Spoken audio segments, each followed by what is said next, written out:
ঘরে হবে লাল শাক আর মাছের ঝোল পটল দিয়ে। তা লাল শাক বসানোর জন্য আমি কালো জিরে আর শুকনো লঙ্কা ফোড়ন দিলাম।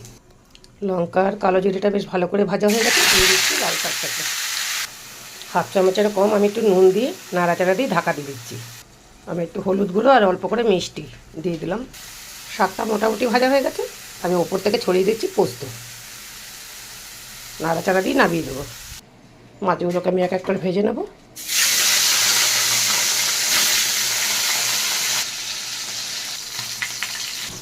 মাছটা আমার ভাজা হয়ে গেছে, আমি তুলে নিচ্ছি।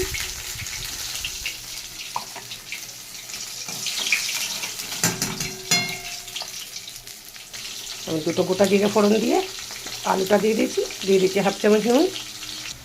কেটে রাখা পটলগুলোও দিয়ে দিচ্ছি, কেন আলুটা এক পিঠ ভাজা হয়ে গেছে। সাথে দুটো ছোটো টমেটো দিয়েছি, একটু আদা বাটা দিই। এখানে গুঁড়ো জিরে লঙ্কা হলুদ আছে। এখন যা গরম পড়েছে জিরেটা একটু বেশি করে খাবেন, গোটা জিরে অনেক ভিজিয়ে খাবেন, দেখবেন শরীরটা ঠান্ডা থাকবে।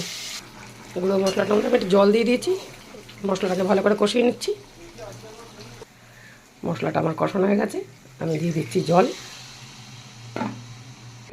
মাছ কাটাকে দিয়ে দিলাম। মাছের ঝোলটা হয়ে গেছে আমার, আমি কটা লেবু পাতা দিয়ে দিচ্ছি উপর থেকে, গন্ধটা বেশ সুন্দর আসবে। এই হচ্ছে আজকে আমার রান্না হয়েছে পটল আলু দিয়ে মাছের ঝোল আর এই লাল শাক ভাজা। যদি ভালো লাগে তাহলে একটা লাইক কমেন্ট শেয়ার করে দেবেন। ধন্যবাদ।